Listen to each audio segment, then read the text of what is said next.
I want to drink your blood. Everybody, hey, welcome to the show. We are talking about Nosferatu, the 2024 version, not the 1922 version, but we'll discuss that here today on Two Geeks and a Microphone.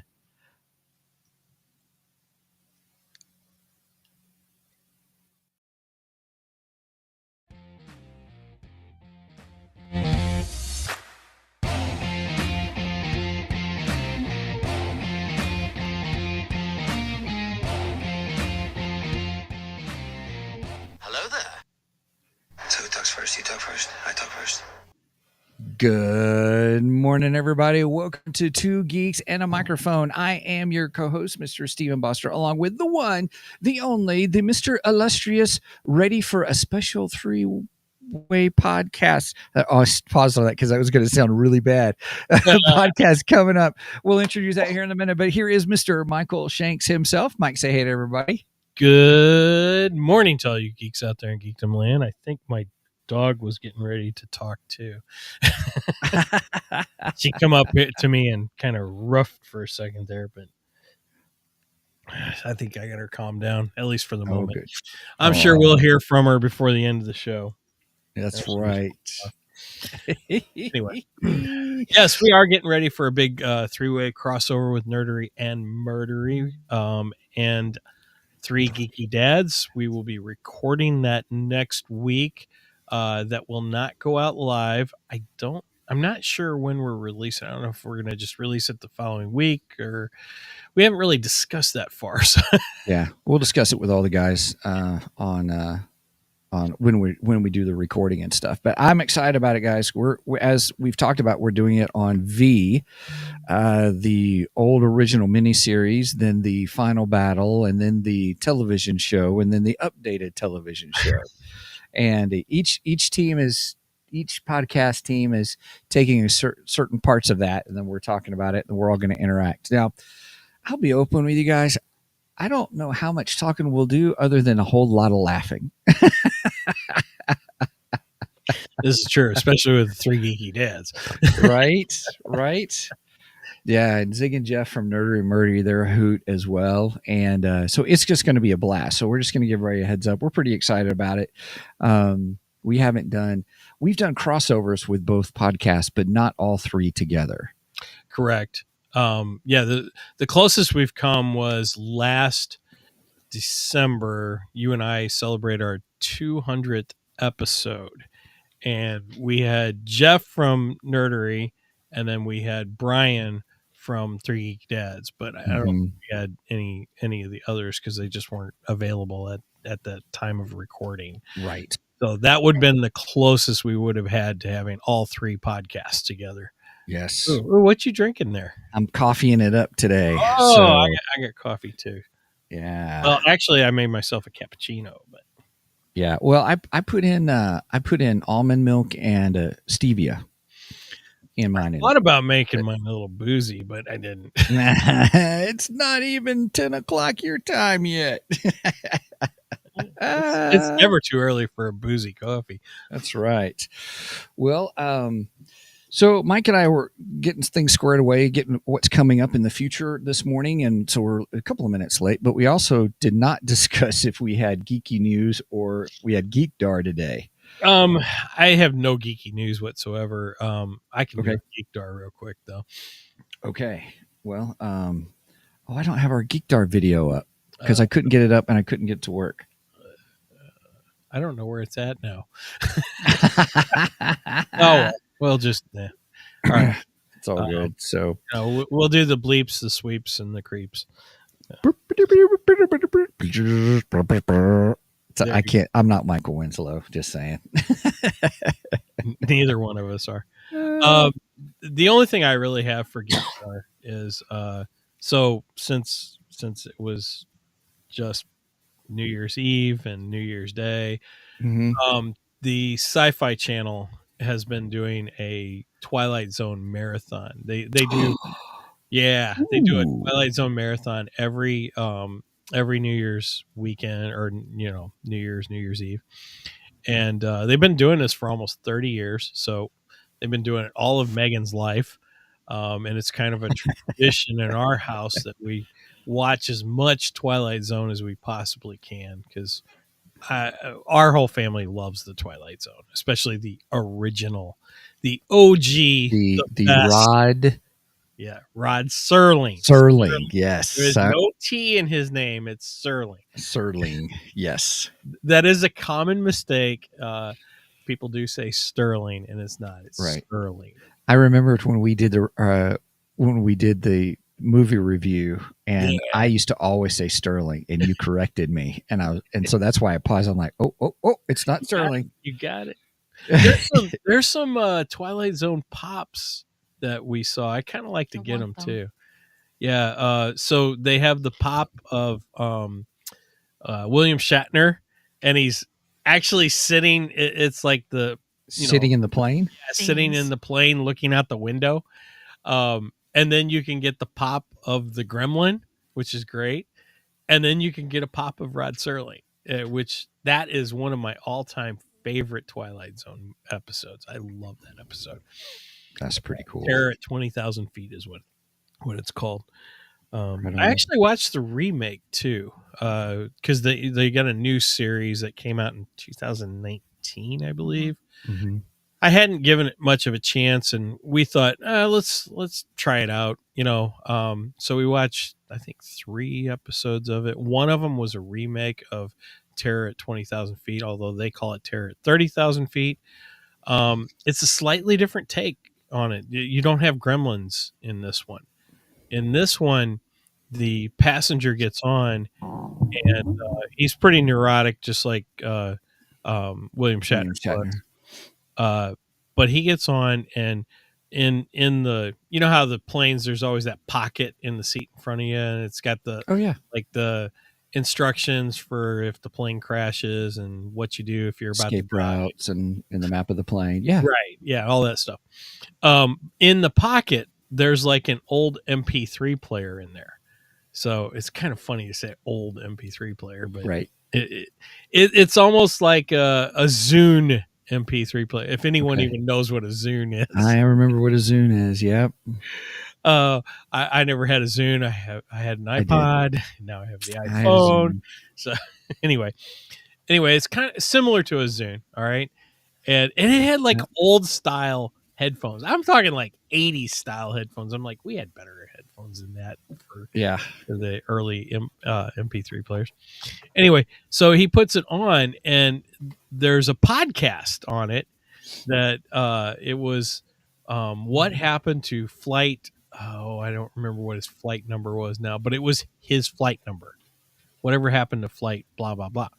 Right. And everything wraps around that number too. Everything, the date of the flight, the time of the flight, just everything wraps around that number. So it's just oddly, it's an odd coincidence and all this stuff. Right. And as he's listening to the podcast, it's conveying things that are happening on the plane while he's there. Yeah.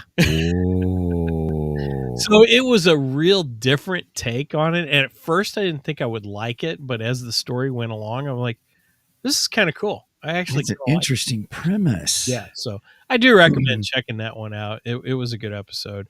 The first episode, it was okay. It wasn't so great. And then the third episode, I think that Terror at 30,000 feet was actually the second episode. And then the third one was okay too. The cool thing that I did really like is they throw little Easter eggs from the original series into the new series. So like in Terror at 30,000 feet. Well, I don't want to tell everything because it'll, I'm giving away. Don't do it. No spoilers. Don't go to spoilerific territory. Just put it this way. There's a point where you see something wash up on a like an island beachfront, and it's like a doll of the gremlin from the original episode. Oh, that's funny. I was like, oh, that's so cool. And then like one of the other episodes, another Easter egg was you see the little devil head from the one of my other favorite Twilight Zone episodes, by the way. The other one was From William Shatner. Yeah, the other one with William Shatner, actually. It's the one where he goes into the cafe. He and his wife go in the cafe. They're on a trip to St. Louis for a job promotion. He's supposed to be getting a job promotion, which I thought was funny because he's on his way to St. Louis. And he goes in this little cafe because their car breaks down, and there's a little fortune teller machine / napkin holder. And you put pennies in, you ask it a question, and you pull out the slip, and it gives you this very vague answer, Zartan or yeah, whatever. kind of like that. But it has like this little rubber devil head on top of it. Oh, that was the connection to it. Got it. You see that little rubber devil head somewhere in episode 1 too, and I was like, oh, that's so cool. So I do like how they throw little Easter eggs from the original series. I think that's a pretty ingenious thing. And the episodes are a little bit longer than the originals. The originals, if you take out the commercials, are 23 minutes. These new ones are about 43 minutes. So Okay. Cool. Hey, real quick, big shout out. Nice. Angie's here. Geek Girls Gaming. Morning, gang. Good morning, Angie. Good to have you with us. She was like, shh, spoilers. Don't say any spoilers. Well, I didn't give away too much, so I would recommend Terror at 30,000 feet. So cool. Well, everybody, if you're just joining us, just know that we do a little bit of our geeky news and or Geekdar, and we're kind of talking about Geekdar right now. And then we're going to get to the main event, Nosferatu, here in just a few moments. So on my Geekdar, we started to watch Juror number 2 last night. Just hit Cinemax, HBO Max. I keep doing that with the two of them. I'll put it to you this way. We got maybe 10, 15 minutes into it, and we're like, nah. So then we watched Spencer Confidential on Netflix with Mark Wahlberg. And also, so it was pretty funny. Cool on that. So, but other than that, I'm ready to get into the main event. How about you? Well, before we do that, real quick, this isn't really so much a Geekdar, but I just wanted to take a moment. Steven is very good about New Year's resolutions, and I am not. Happy New Year's, everybody, by the way. Yes. We should have started that because it is the New Year 4th. Yeah. Happy New Year's. So Steven is very good at New Year's resolutions, probably because Steven is more, how should I say it? Anal retentive? That's not what I was going to say, but I guess it works. I mean, you're good at the scheduling and stuff like that, and I am not. I'm not as much of a planner as you are. Yeah. I gotcha. No worries. You're more of a planner, and I am. And I'm not. I tend to be more on the creative side. So the creative stuff you see in the podcast is a lot of my work. Yes. And the planning side of it is a lot more Steven's work. So I just wanted to give Steven a shout out. He's very good at that, and I don't give you enough credit for that. So, you're very gracious. No, yeah, but you do a lot of work for the podcast too and stuff like that. So thank you. That's very gracious. Thank you for that. That we would, and I'll say this. So let me reciprocate, because one of the things that, Mike, that you have done is over the last, we're 3 years. Almost 3 years now, finishing 3 years in just next week. We're heading into our 4th year. We're heading into our 4th year. Mike has been able to make connects with all kinds of people and stuff, where he is the creative, and I'd say more outgoing of the two of us. Because you're always connecting with people and saying hi to people and pumping up the podcast and then getting all our guests. Who would have known? You're great at the ask, the Aladdin factor, I think it's what it's called, making the ask, because we've had Paul Bateman, we've had the guys from RoboForce Radio on, and we've been able to meet. We've had, oh my goodness, book authors. We've had. I've lost count of how many book authors we've had.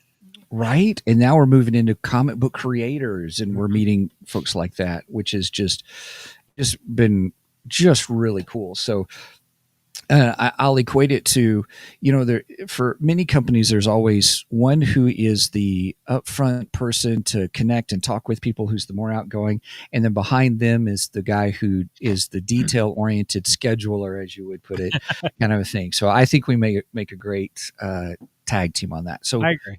thank you, Mike. I appreciate that. That's very gracious of you. Thank you. Look at nerdery murdery. Aw, that must be Zig. Yeah, just Jeff would go, get on with it, idiot. Yeah, right. Geek Girl Gaming, y'all are a great dynamic duo. Thank you very much. Yep. And then she did a clap, clap, clap, clap, clap. Thank you. Yeah, thank you for that. Also, to go back real quick, Spencer Confidential is awesome. It is a fun movie. It's a good movie. Okay. With Mark Wahlberg, where he's a cop, hits another cop, gets 5 years for assaulting a police officer, even though he was a cop, does his time. He's getting out. It's kind of the day he's getting out. So it does kind of back things of what happened. There's a whole corrupt cop situation that's going on, and they expose it, and all hijinks ensue and all kinds of stuff. So I do like Mark Wahlberg. I think it's a good one. It really is. I don't think it gets enough credit, kind of a thing. So, although my favorite Mark Wahlberg movie is Rockstar. Oh, I love Rockstar. Good call. That is a good one. That's with Jennifer Aniston, where he does the rock thing, and he subs for, I guess he subs for in a band, if I remember right. But I remember at the end, the poster is really what happens at the very end. Yeah, it is. It's loosely based around the Judas Priest story.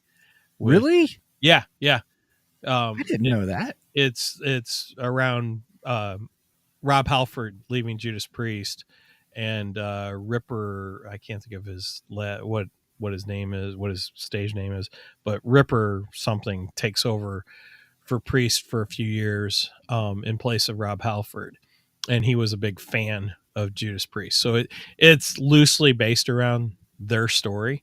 I wouldn't say it's their story, but it's loosely based around it. It's inspired by true events. Yes, it is. And then, of course, Rob Halford comes back. Rob is amazing. He's one of my faves. I love Rob Halford. But yeah, he came back to Priest, and then KK Downing, one of their amazing guitarists, he had a outing with the band, left the band, and he now has his own band with Ripper.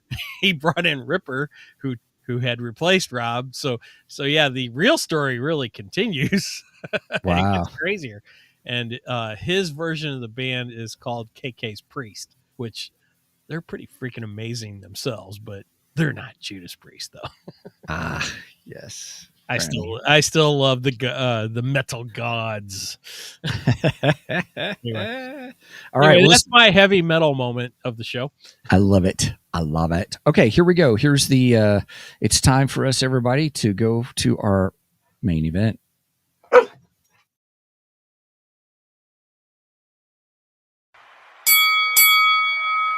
It's time for the main event.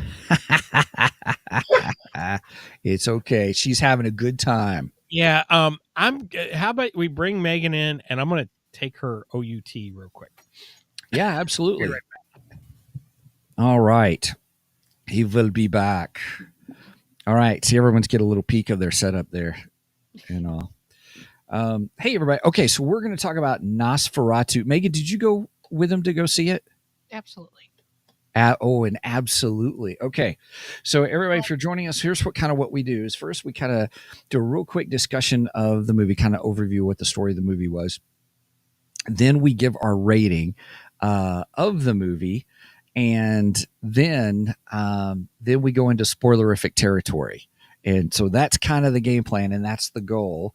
And let's see, what's the best thing? So we should talk about what it is. Nosferatu is it, Megan, would you say it's a retelling or an updated version of the old 1922 movie, silent film? I mean, I've never seen the silent film, but yeah, I'd probably say it's a updated retelling. Yeah. So I watched Critical Drinker talk about the movie, and he did a no spoilery kind of a thing, and so I watched it. And Critical Drinker recommended it, so I was like, "Ooh, okay, cool." And he said it was a retelling. I didn't watch the 1922 either, so I didn't know if you had watched it. I actually thought maybe you had seen it. So, so he said it was, and he said, "Don't watch the 1922 version before you go see this one, because there's spoilers of kind of what happens in the movie and stuff." So I didn't watch 1920. I thought I would watch it, but I didn't. I thought I would, but I decided not to, because I saw it on Wednesday. You guys saw it yesterday, Yes. and all. So We were like the first showing. you guys got there right when the theater opened, then, didn't you? Yeah, pretty much. Okay. It was just me, Dad, and one other lady in there. Oh, that's funny. That's funny. So Brenda didn't go. Was she working? Yeah, but Okay. she also had no interest in it. Right. Mom's kind of gotten like she's gotten to the point where horror and spice are the same for her. If she thinks it's any semblance of horror at all, she doesn't want to see it. Nope. That's what she says. Right. Nope. Yeah. Yeah. So here's what Nerder Murder is. So it's probably Zig. So 1922 is awesome. So he's seen the 1922 version of Nosferatu. So I have a question about that. Can you find that anywhere? Because Megan and I were discussing this yesterday, and apparently all of the most of the 1922 copies got destroyed because they got sued for copyright infringement. Really? Yeah. Mhm. Yeah.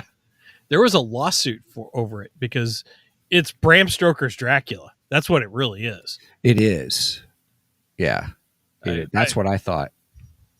So it is Zig. It's Zig. we knew it was Zig. We love you, Zig. So F.W. Murnau, was that the director? I think that was the director of the 1922, I think. It might have been. That I don't know for a fact.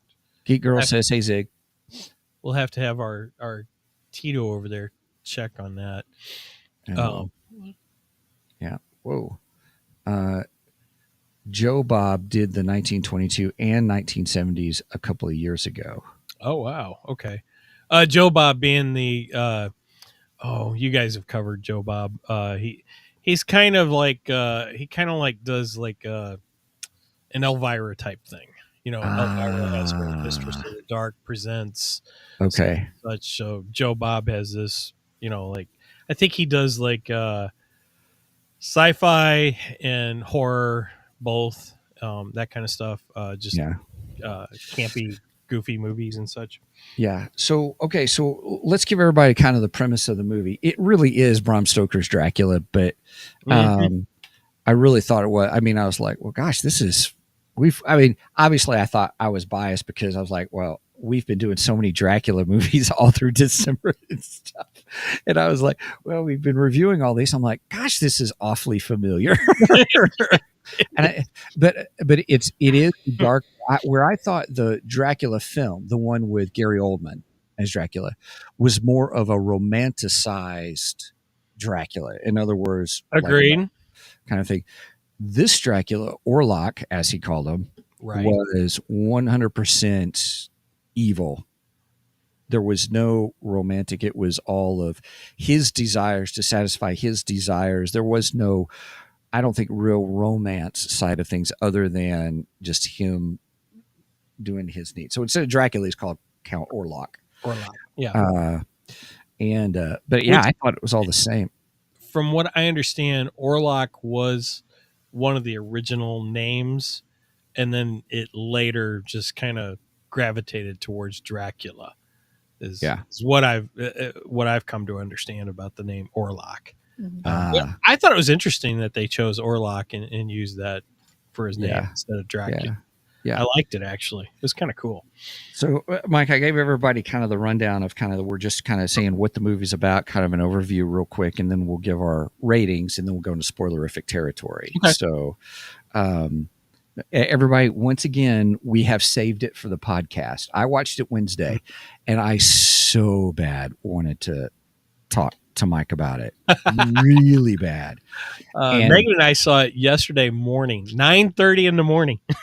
yes, yeah, you guys and only one other person in the theater, right? Mm-hmm. That's funny. It was hilarious. I saw it at 9:40 on Wednesday night. We caught the last show of the day, And we caught the first show of the day. on Friday, right? That's Friday. pretty funny. That's awesome. Yeah. Well, what shall we use for our scale today? Ooh, Lilacs. Oh, that's a good one. I like. Would you say Lilacs. Lilacs? Oh, The flower. yeah. Okay. Nice. It was pretty prevalent in the film, so Yeah. I like. Yeah. It. Lilacs. That's nice. That's Any nice. difference? That's going to be better than my review. I'm just saying. I just Really? gave a hint, everybody. Wow. Okay. Yeah. But I can't talk about it till we get to spoilers. All right. Megan, you So- want to start with your overall review? Well, like we've said, it literally is Dracula. There was a case for copyright, in which all of the copies were supposed to be destroyed because Dracula won the copyright fight or battle. I don't know what you call it for Court case. legal, but which I think is why it's hard to find because it's technically supposed to have none. But I'd probably, I'd give it a 6. Okay. I like the actors in it, because you've got Johnny Depp's daughter Lily Rose being the main female lead. Mhm. I don't think I've watched any other movies that she's been. I don't think she's been in a lot. I don't think I've ever seen her in. I don't think think I've ever seen her in any. I think she could do. I think if she started doing more like horror stuff, I think she'd be good for the horror genre. I love Nicholas Hoult. I love Bill Skarsgård, and Mhm. I love Willem Dafoe. So it has a bunch of actors that I adore. So it's gonna get a slightly higher rating for that anyway. But it's not my favorite. I'm blown away by her score because we actually did not discuss it when we came out of the theater at all. Okay. We completely saved it for the podcast too. Yeah. So The only thing we Okay. talked about was the defamation or the not defamation. Yeah. Copyright case. copyright case. Interesting. I just lost Okay. my thought. But it's not my favorite. Wait, I prefer Dracula. I like You prefer Bram Stoker's Dracula or Which one are you Dracula talking in about? general, but yes, okay? I love the Bram Stokers. Okay. I prefer the romanticized. I prefer it actually being a romance story. Kind of gives Romeo and Juliet vibes, even though I hate that story. Sure. But Okay. I also like it when the vampires are more human-like, opposed to more monstrous, even if they look cool. But Okay. yeah, I think I'd set it a solid 6. Solid 6 out of 10 lilacs. Okay, cool. Right. All right.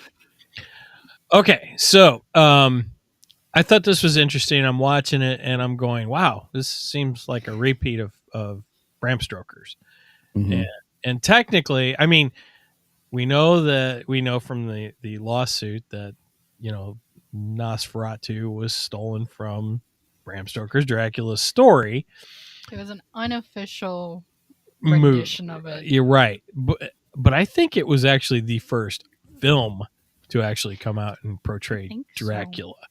So in that sense, in a way, it's kind of the original film. I mean, the 1922 version, of course. Mhm. So with that being said, I thought it was interesting that it was almost beat for beat Bram Stoker's Dracula. there isn't a whole lot of difference. But like you said, Mhm. Steven, in this one, the vampire is nothing but evil, completely evil. And Yeah. at least in Bram Stoker's, we find out that he had a life before Dracula, and the reason he was in love with what's her face? I can't remember her name, but anyway, the reason he was in love with her was because she looked identical to his wife. Right, where he thought she was reincarnated or something like that, Right, right? right.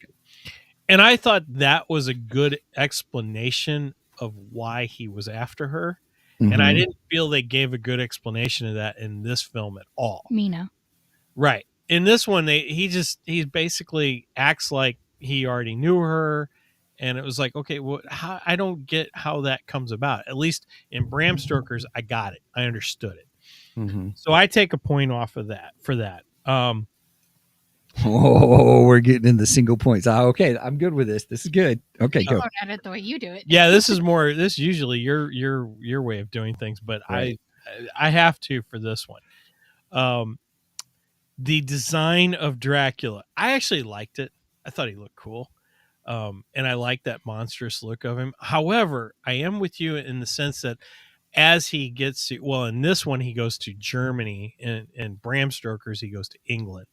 Mhm. So I think as he gets closer to Germany and gets there, I think he should become more humanistic and less monstrous, but I did overall like the design. Mhm. I hated his mustache. His mustache was horrible. That was a Yeah, because terrible I mustache. think in the trailers you don't really see him in the trailers, if No, I you remember don't. right. You don't. You And just you see don't the, even see him until what, you a see like the third or profile. half of the way through. Yeah, Yeah, yeah. they gradually show different parts of him, like his shape, or his Right. voice, or but you don't really see him. Yeah, I got you on the. I'll agree with you on the mustache. So I have to take a point off for the mustache too. For the stash. The Yeah, stash it did was not bad. work. It was so See, bad. It was Um, bad, actually. That's also yeah, because I like the good-looking Draculas. I like Dracula being handsome, Yeah. and Yeah. Bill Skarsgård's not an ugly man. You could have No. let him have his looks. Yeah. I think he's kind of an odd looking guy. That's the reason he does all these horror He's stuff. odd, but I like him. We'll talk about that. I want to get that in the spoiler territory because there's some other things I want to say about the look and stuff, but I don't want to spoil it for those who may not have seen it. So far I'm taking a point off for the complete and total evilness of Dracula and no romanticization of him. And I'm taking a point off for the mustache. The last thing I have to take a point off is full frontal nudity. I did not need to see that much of Dracula. I was like, oh my Lord. There's a spoiler there for you, Spoiler everybody. alert. Oh gosh. I had flashbacks of DC Comics, The Watchmen again. I was like, oh my God, no, not this again. No. Oh, Dr. Manhattan. Yes, Dr. Manhattan. His was swinging around so much that like There's a third leg. yeah, like Jimmy Max said when we had him on and we were talking about it, he says, man, that junk was down in my popcorn. Oh, it wasn't quite as bad as Dr. Manhattan, but I'm like, no, I don't need to see that much of him. Yeah. No, thank you. Oh my God. What was that, Megan? Peekaboo. It was more than peekaboo. It was hello. Right. I'm here. The famous blue leg. Look yes. at me. Oh my gosh. So, Right. so I take a point off for that too. Okay. Other than that, I like the film. I actually think the film is a good film. Okay. And I think it's a worthy film of the Dracula series. So I will give it a solid 7. Solid 7. Okay, 7 cool.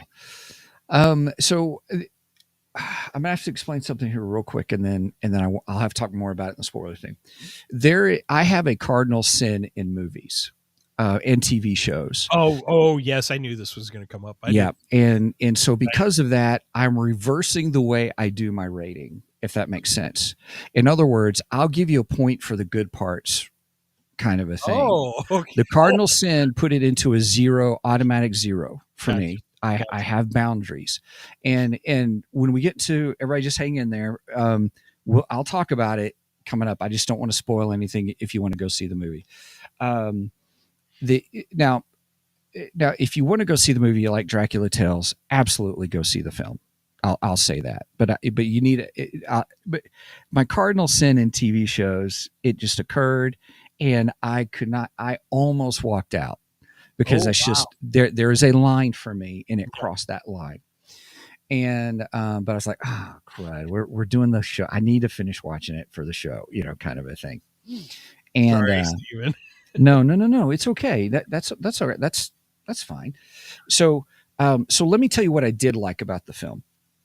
The sound was bar none one of the best sounds of movies. It would be in my top 10 of movies that have great sound, music, sound effects, voices, the whole bit. It was phenomenal to see in a theater. If you're not seeing it in a theater, then you better wear headphones. If you're watching it, don't watch it on TV. What if you have one of I mean, those fancy surround sound stuff? yes, yeah. If you've got a really nice surround sound system. Now, so I'll give it a point for that. Absolutely. There is an artistic style to it. You could take photos of shots in that movie, and I'd say more than you think you would, that give it a great artistic style that would be, in a certain sense, Gothic art kind of a thing. And so I'll give it, there's another one. So there's that.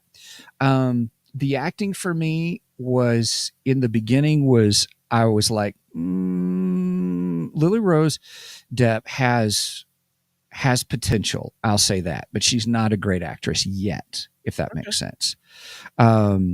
There was some stuff that was a little hammy, but everybody did it at some point or another. Even what's his name? He played Green Goblin. Willem Dafoe. Willem Dafoe was great. He was fantastic. The acting was great until one scene, and I'm like, really? It's a little over the top for you, kind of a thing, for this type of movie, I thought. So the acting was so. Maybe I'll give it a 0.253. I'm just kidding. But you did have a great cast. Nicholas Hoult did a great job. Bill Skarsgård was fantastic. And any time that Skarsgård spoke, how they did the sound, this is going back to the sound, it reverberated in the theater. I mean, it was like you were consumed with that dark voice. And I loved how they did that. I thought that was really good. Almost to the point you couldn't understand what he was saying. There was times you were like, it was really difficult there wasn't really good enunciation or diction to understand really what he was saying at times. But do you think that was to convey his age and that kind of thing, though? Maybe that's fair enough. I'll give it that. It was the retelling of Dracula kind of a thing, which, okay, I also, there's something about the ending I didn't like that you'll probably already know anyway, but we'll talk about that in the spoilers as well. But it was interesting. Will I watch it again? That it's an absolute no. Does it deserve one watch?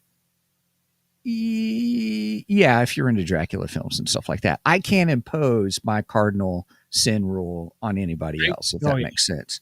Sure. So, but it was worth watching in the theater. I will say that from that point of view. So really, I only give it 2 out of 10, just because you broke the cardinal rule. Dang, you broke the cardinal rule. So then I have to go. Then I have to go back and say, what did I really like? No, I guess 3 out of 10. Technically, I had 3 good points about it. I knew when that scene came up, I was like, "Uh-oh, we're in trouble." Right. I knew when it as soon as it hit, I was like, "Uh-oh, yeah, Steven don't like this one." Yeah, that's and I have more stories to tell about that. So and anyway, I get it. I understand it. I don't know. I thought it was decent for the story, though. That's my only thing.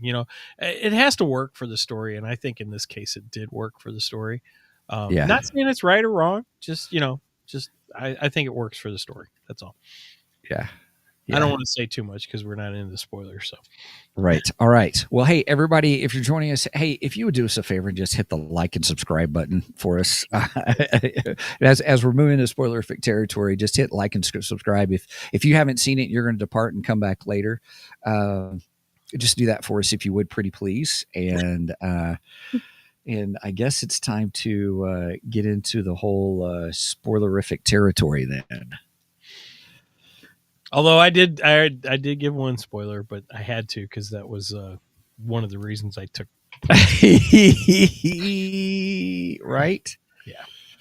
Right. All right. We're hitting spoilerific territory, everybody. I was going to leave it up, but that's kind of blocking Megan. So I don't want to block Megan.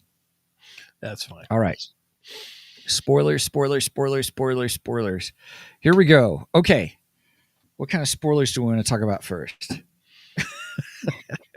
Of course, I mean, technically, are there a lot of spoilers? Because, like really. we said, this is beat for beat It's Bram Stoker's Dracula. there's very few differences between the two. Yeah, Because I mean, your major ones are going to be how the vampire looks. Because Dracula, he's more human-like. The original Dracula with what's his face that I can't think of. Gary Oldman. No, Yeah. not the Bram Stoker. Oh, The black and white. with oh my Yeah. God. Brian from Three Geeky Dads is wanting to murder me right now. Not Which what are you talking about? The actor? Bela Lugosi. Yeah. Bela Lugosi. Yeah. Oh, Bela Lugosi. Yeah, that old Dracula. The Universal Monsters Dracula. Yeah. Oh, I love You Bela got the- Lugosi Dracula. Oh yeah, he got it. He just popped it in. Bela Lugosi. Well, I was saying Thank not you. Zig. Jeff, but That wasn't. You're right. I mean, Thank you, Zig. not.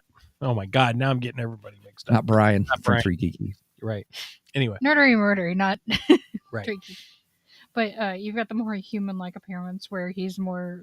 It leans more to the rats in Nosferatu. That's true. There's a lot more rats in this one than I think in any version we saw. and all I could think of was Indiana Jones and the Last Crusade. Dad, there were rats. Which I mean, if you think about it, there's a lot of vampire lore that, like, vampires can pretty much take any shape of Sure. any nocturnal creature. So rats Yeah. fall under that. Right. Um, Yeah, that's But Yeah. so you got the way he looks, the whole there's no actual romance between Count Orlok and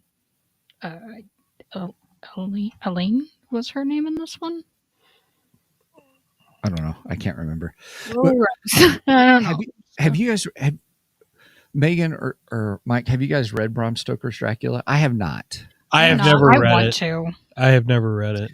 Kind of makes me wonder, but here's what I want to say. Here's what Zig did this earlier in the show, and I saved it, and I want to hang on to it. He said Bram Stoker ripped off Dr. Palladori's book Vampire. Really? That I didn't know. I did not know. So, I thought Bram Stoker was the original. Wow. Right? I mean, I will bow to Zig's Knowledge. because Zig researches like a monster. Right? Both of them do. Yes. So Yes. it was published Her originally. name Published. was Ellen. Ellen Hutter was the character's name. Okay. I knew it started with an E. Yeah, Ellen. So you have Thomas, who is her husband, Ellen. Then of course you have Count Orlok, and then there's Friedrich. Frederick. No, it's Friedrich. Is it also for anyway? That's Frederick. Right. Anyway, is it also Frankenstein? Yeah. Then you had Willem Dafoe, who was Professor Alban Erbart von Franz, who we all know is Van Helsing, actually. Then we had Anna Harding. She was the friend, and Dr. Willem Sievers. and and then Knock. So those were the main ones, the main characters. I believe Knock was the boss. Yeah, he's the boss, who turns out basically to be Renfield. Because he was exactly like Renfield. He was preparing. This is like the anti John the Baptist. He was preparing the way for. I mean, to take it into a perverted way of thinking, that's what it is. If you think about it, or demented way, not a perverted way, but a demented way of looking at it. So, yeah. Anyway, any other? So here's what it says about Vampire, or The Vampire, A Tale, was originally published in 1819, April 1st, 1819. Wow. And it's a short work of fiction, which I don't know how many pages that may be. It was written 1819 by John William Polidori, taken from the story told by Lord Byron as part of a contest among Polidori, Mary Shelley, Lord Byron, and Percy Shelley. The same contest produced the novel Frankenstein, or the modern Prometheus. Yeah, that I know well. I didn't realize that was the story. That was one of the stories that was come up with. Interesting. That's very interesting. Yeah. Because Mary Shelley is part of my inspiration for my book, The Immortality Code. In fact, she kind of shares a role in it. So, yeah. So I don't know. Boy, that's interesting, man. Zig, you got me. Wow, that's some cool information there. I like that. Now, I do know from listening to the Lore podcast, which is a favorite of mine, that the term vampire actually came from the plagues. What did I say yesterday, Megan? What was the plague? Tuberculosis. Because tuberculosis is a blood disease and kind of sucks the life out of people and so on and so forth. And when news articles started coming out about the spread of tuberculosis, they called it a vampire. And that was actually the beginning roots to the vampire legend. It all comes from tuberculosis. It is a contagious bacterial disease that usually affects the lungs but can spread to other parts of the body. So it's bacterial, but it travels through the air through cough, sneeze, or spit. Right. And that kind of began the vampire legacy. That's where it came from. I learned that from lore. Yeah, tuberculosis in 19th century, people in New England believed that tuberculosis was spread by vampires. See? People thought that deceased with TB became vampires who fed on living relatives. People exhumed the bodies of deceased to check for signs of vampirism. They could cut open the least... They would cut open the least decomposed bodies. They would burn any organ still containing blood. They would feed the ashes to sick relatives. They would decapitate the bodies to prevent them from rising. This led to outbreaks of TB in rural Rhode Island, Connecticut, Massachusetts, Vermont, known as the Great New England Vampire Panic. And I think that's also where the cages over graves derive from too.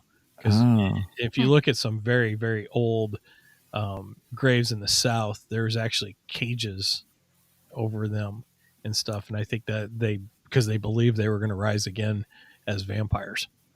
The story of Mary Brown and her daughters, who all died of TB, inspired Bram Stoker's novel Dracula. Newspaper clippings of the story were found in Stoker's home after he died. So there was a connection. Authors do research, don't we? I really see another major difference. The third major difference between the two is that Dracula's bite turns people into vampires, whereas Nosferatu, it brings death. Yeah, there's no turning them into a vampire. That is true. Death. That is true. Yeah. Yep. Zig added, they made 3 movies about the Dark Knight and Story contest in the late 80s. Ooh. So the Well, whole the 3 Mary movies, the 3 Dark Knight movies came in the 2000s. I knew that was coming. That would be Batman Begins, Dark Knight, and Dark Knight Rises. Yeah. That's the Dark Knight. Right? No. Everything goes back to Batman too. Everything goes back See? to Batman. And it's a bat. Vampires turn into bats. So yeah. Right. All right, It everybody. all connects, man. We're all connected. We're all connected. Okay, everybody. So for those who have waited, I probably should go ahead and spill the beans. What is my cardinal sin in movies and TV shows? If you involve kids and you show kids being killed or the killers even, and when I'm talking like 12 and under kind of stuff. I'm not talking like teenagers kind of a thing. I know what you did last summer and what's the other one? Steven says, "I kill those teenagers." Scream and all those. Yeah, I just kill teenagers. Whatever. Teenagers. That's all that lore.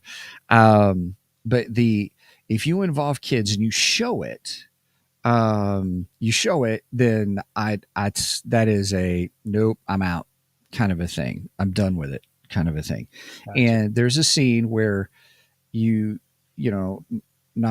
is there and he's getting the kids of the family friends where where Lily Depp's character was staying and stuff like that. And you hear them screaming and stuff. I'm like, oh man. And I was kind of upset about that, but I'm like, okay, well, at least they're not showing it. Oh man, they're showing it kind of a thing. And even though it was shadowed and stuff like that, it didn't matter for me. I had a feeling that was coming because we had the one scene where they tell the girls it's time for bed.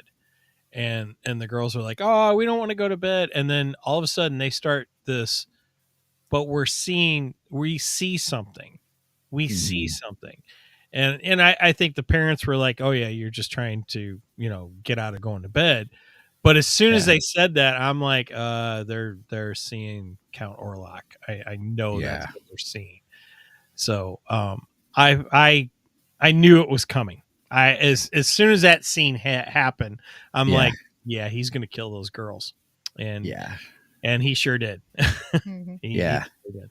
That's the cardinal sin. Like I when it first occurred for me was the show CSI, the original series, the first series, Vegas, I think is what it was, and they were doing this episode, and then they had this whole kid who was the killer kind of a thing, and I was like, that's it. I'm done. And I've stopped watching. I didn't watch any more CSIs at all.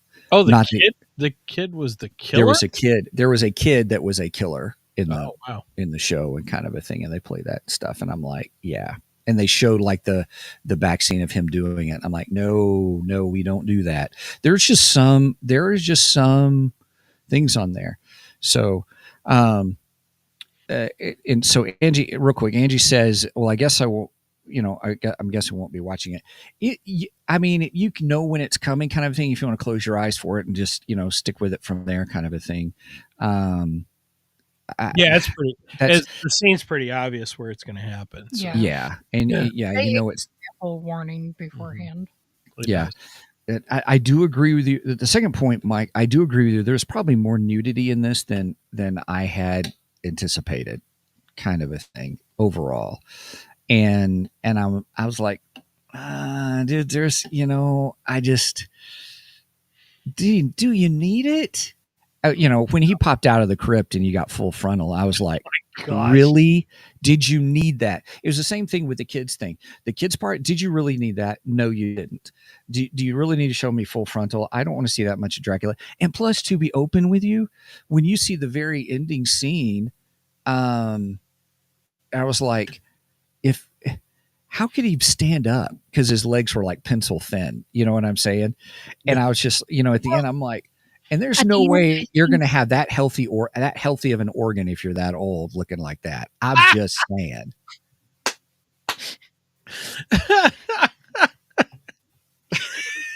Sorry, I couldn't resist you guys. So but even the other nudity scenes in it, I'm like, really? Do you have to go there? Do you have to do it that way? And then the way it ended, I was just like this, and then there's really no clear. I want to reiterate that this episode is not for kids. Right, we should have said in the beginning.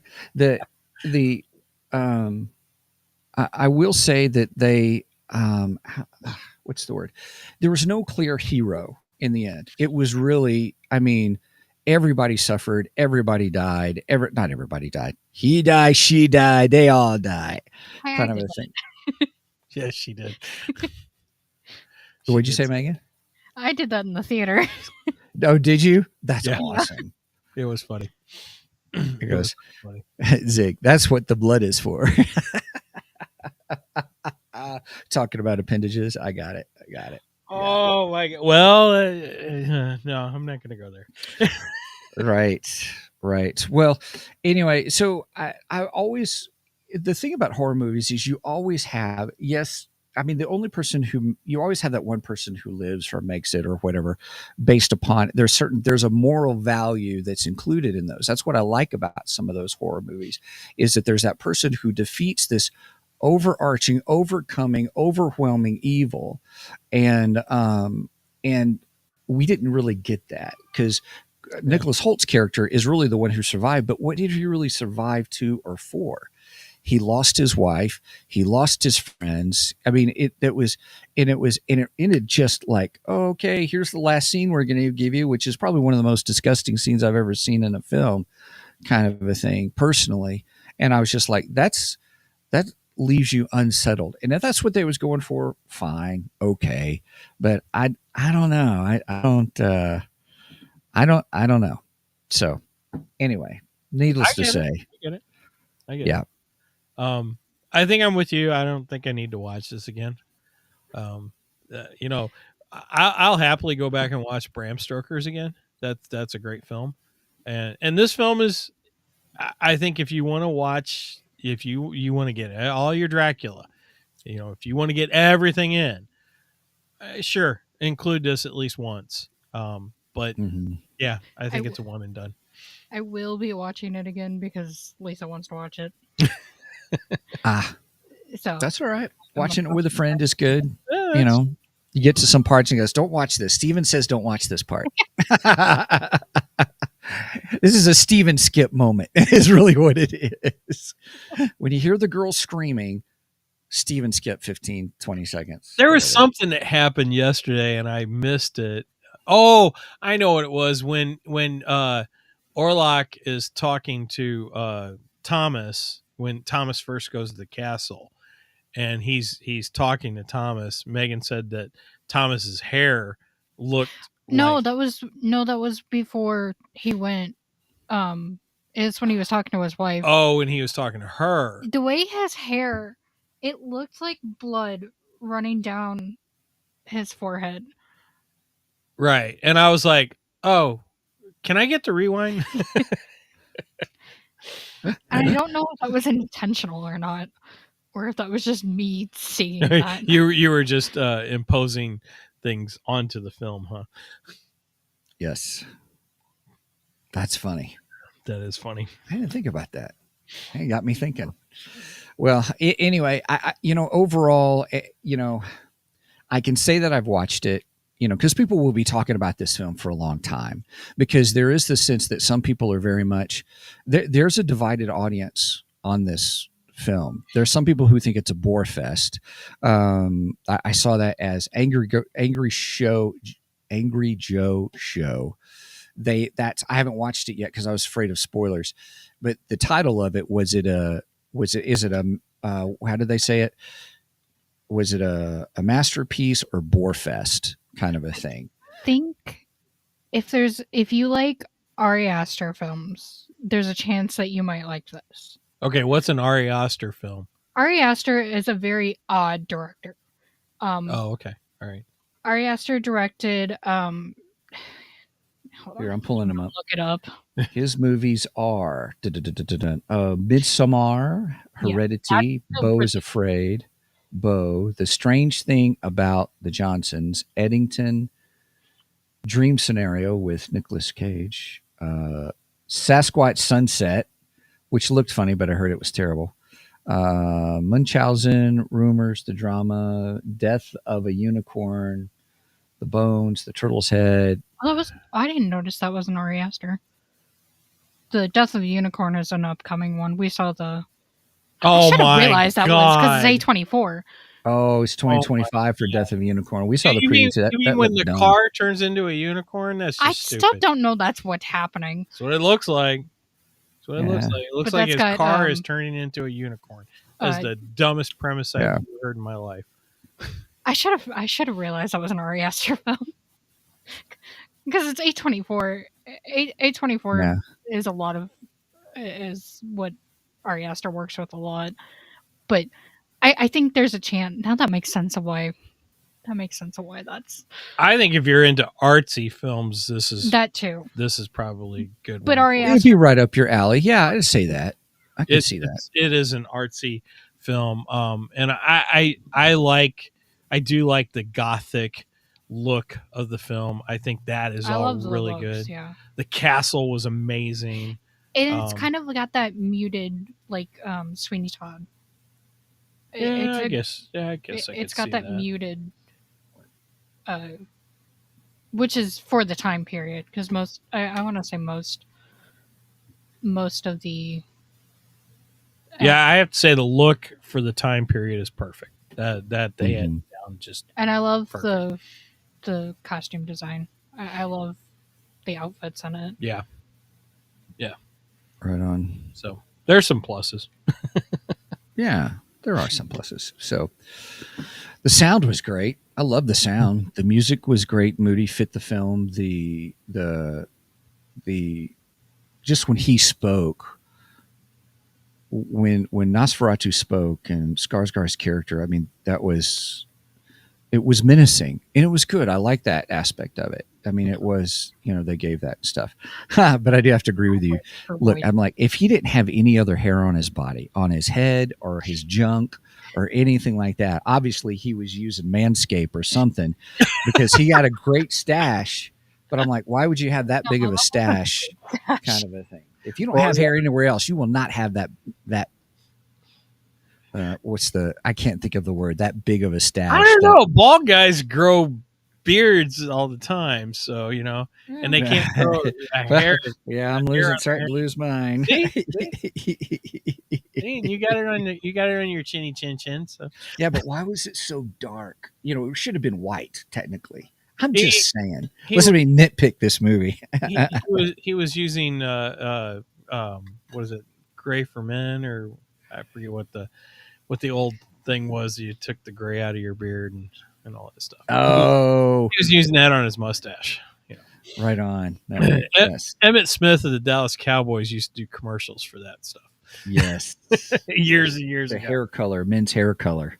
Now Emmett Smith is in embracing his gray and white. Yeah, it looks quite debonair on him though. Now. Yeah, it does. He does. He's a good-looking guy. Yes. He was a great running back too. So yes, one of the best. All right. Well, any last words, Megan? and all? What'd you say, Megan? I'm sorry, I was talking over you. I think. I'm sorry. I said it was interesting. It was an interesting film. Yeah. If you're, Mike, I agree with you. If you are into the whole Dracula stories and stuff like that, it should be on your watch list to see it. I agree with you on that. Especially if you're a Dracula fan, whether it be Bram Stoker's. Now I'm intrigued on this what Zig brought up with Polidori. Well, with his book considering Vampire. that was one of the stories that was written during the whole Mary Shelley thing, because like you said, Mary Shelley, her fiance, and the other guy, they were traveling Europe is what they were doing, and the three of them ended up in an apartment together for a little bit during their travels, and to pass time they came up with this idea of who could write the best horror story and stuff, and that's where Mary Shelley penned Frankenstein.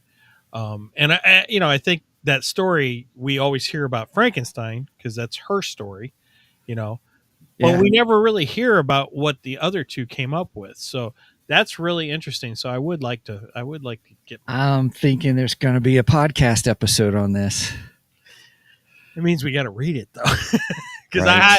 I highly doubt there's an audiobook of that one. Right. Yeah. I don't think it's on Audible. Yeah. I'm going out on a limb here, but Right. Does that mean you're comparing the short story to the book? It's the book's taken from the story. I don't know. I don't know. We'll have to find that out. There is an audiobook. Is there really? There is on Audible. By the way, everybody, if you go to Audible, there's I don't have the website up, but Audible. Nice segue.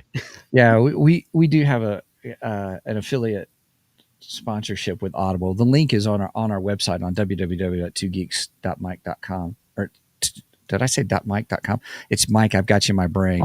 The number 2 GEEKSMIC.com. There's a link, and that you can go to Audible and put in the code 2geeks, the number 2 GEEKS, and you can get a free audio book if you're not already a member with Audible. You can get one for free. I wouldn't do the vampire one because it's only right now it's on sale for only $1.63 and it's only an hour long. Oh shoot, for $1.63. Yeah, I'd say it's a short one. Actually, holy cow, there's several versions of it. Oh, and coming soon on Audible because I'm working on it. I'm working on the audio book for the Immortality Code. That's cool. That's pretty neat. This book right here. Right? I Immortality Code. 19 chapters in on the audio version. How many chapters are in your book? 24? 27? 27. So you're 2/3 of the way done. 26. Awesome. Sorry. 26. It's still, you're 2/3 of the way done. That's awesome. That's going to be great. Yeah. That's going to be really good. And also, anyway, just saying that there is an audiobook that we could do. Okay. There's different versions and stuff, or just pull the thing. I bet you it's out there for free. The story is because it's so old. And Probably. I don't know. So speaking of things that are now public domain, Popeye the Sailor Man is now public domain. Well, okay. Have you looked into that? It's not. No. It's not Popeye as we know him today. It is not the spinach eating Popeye. It was the Popeye before that. There actually was a Popeye before that. And I didn't know this. And we've been to Chester, Illinois, the home of Popeye. In fact, we've been there several times. Fun little stop in Illinois because they have statues all over the little town of all the characters in the Popeye cartoon series. Anyway, I forget. I watched a video on it because I do watch videos on public domain because I'm always looking for ideas. Right. I love it. I'm always looking for ideas that I can go, oh, wait, I might be able to use that. And he told what Popeye did to get his strength in that version. It was not spinach. So if you think that you're going to take the spinach eating Popeye and make it your own thing, yeah, you better think twice because it's still under copyright and you will get sued. I guarantee it. Gotcha. Huh. Interesting. Well, everybody, if you're into audiobooks or you realize that your time is you just don't have time to sit down, but maybe you've got windshield time and you want to listen to a book, Audible is the way to go because not only do you get a free trial where you can get one free, just whatever book you want. And I'll be open with you. If you're into fantasy and you like Brandon Sanderson or any of these epic fantasy, you can use that one credit to get an audiobook that's like 40 hours long if you wanted to. You could do that. Or you can get a normal little book that's maybe 4-hour listen. You can use it for that. Your one credit covers all things. But not only that, I mean, you've got biographies, thrillers, fantasy, romance, sci-fi, self-improvement, biographies, all these different genres. So there's going to be a book for you that you like. But also there is the Audible Plus catalog. So when you join and you pay, it's $14.95 a month, and when you join, you get access to the Audible Plus catalog, which is hundreds upon hundreds of free audiobooks. And a lot of those are classics like 1984 or Charles Dickens books, or, even those even up-to-date books that they just put in there in that Audible Plus catalog that you just get to download. And as long as you're a member, as long as you're paying, you have access to those. But if you don't, like if you put it on pause, like sometimes I put it on pause because I have so many audiobooks I'm trying to catch up on. Because I always wait, they always do these sales for members, like 2 for 1 credit sale. And I just rake it in on those when I do that. So yeah, it's a lot of fun. Steven is the king of sales. I'm getting there. I'm trying to be better with it. But anyway, I have enjoyed Audible. I'll get a message from Steven. Hey, there's a great deal on this. Yeah. I'm all about deals. I've learned to be patient to wait for deals at certain times. And, yeah, you're better at that than I am. That's for sure. So, well, anyway, needless to say, everybody, Audible is great if you get a chance. And if you haven't tried them already, go to our website, click the Audible link, and then put in the code 2Geeks to get your free, Audible book just for trying it out. You can cancel at any time. You can even pause it for 3 months. There's times I think I've paused it and they said, and I was 2 months in and they said, hey, why don't you go ahead and come back in? And after you use 3 credits, we'll give you another one for free. So I did. I got so they're doing all kinds. That's only happened once in the last 2 years. I have over 200 audiobooks now, and I've been with them since 2015. 2016. Wow. So going on it was Wheel of Time. I had a friend who he does Frito-Lay delivery and stuff. And so he's got a lot of windshield time, and that's what he does. He listens to audiobooks, and he says, one of the best fantasy series is Wheel of Time. I'm like, the Wheel of what? And I didn't know anything about it. And I got the first one and really enjoyed it, kind of a thing. So, here's, Nerdery says, Gothic, Frankenstein Unbound, Wicked Summer, play called Bloody Poetry, Haunted Summer, not Wicked Summer. Sorry. Oh, those were the stories, huh? Okay. I think it was technically Prometheus Unbound was what it was originally called, I think. I was looking for my copy of Frankenstein. I have it around. And Rolling with the Wind. So, all right, everybody. Well, hey, anything else anybody has? Sorry, we went longer than I thought we would today, actually. This is great. I think we've had a lot of interaction and today. I have nothing else to say on Nosferatu. Okay. I already mentioned it, everybody. Please check out our website. Oh, see, I'm covering Megan through the whole thing. She's popping her head over the banner. Check out our website, www.2geeksmic.com, the number 2, GEEKSMIC.com. There you will find all things 2 Geeks. You'll find links to all our affiliate sponsors, but as well, you'll get to our merch page from there, or you can go directly to our merch, which is www.2geeksmicmerch.com. And pretty excited about some ideas that we've got. We've got our t-shirts. I got mine on, my nice soft blue shirt, my blue jacket that has my 2 Geeks on the back. I'm wearing my baseball tee. Nice. And then also, if you want to reach out to us, you got some ideas or just want to say hey, feel free to email us at show@2geeksmic.com.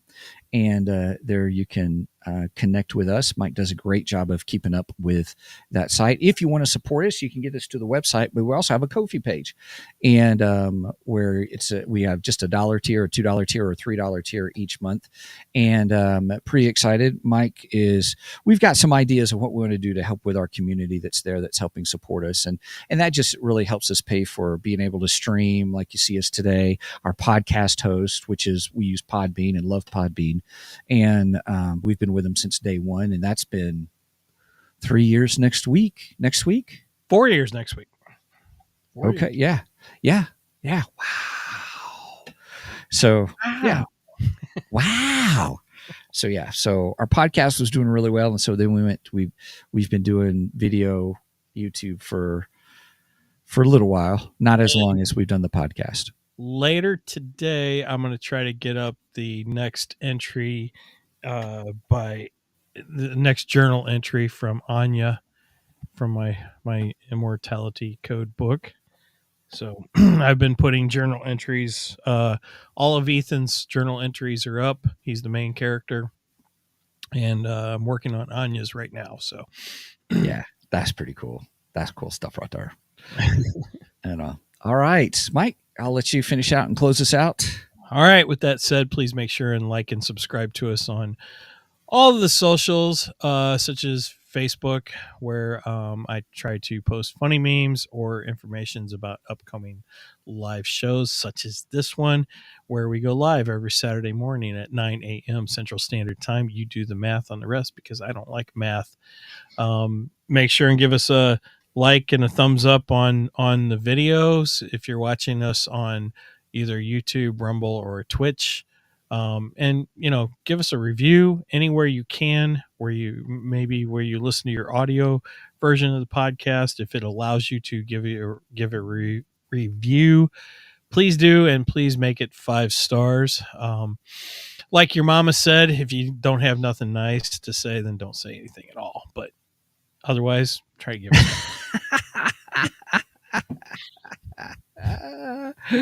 Okay, right on.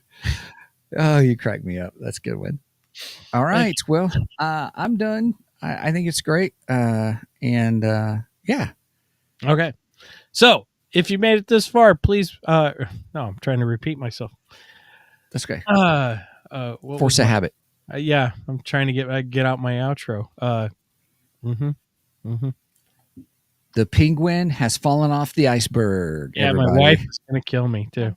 Don't Steven skip. Yeah, do not Steven skip this video or this podcast or whatever.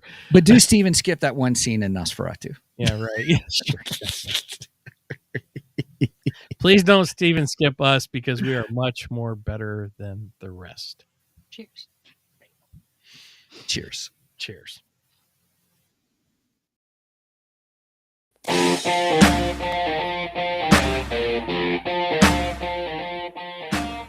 Thank you for joining us today on the Two Geeks and a Microphone podcast.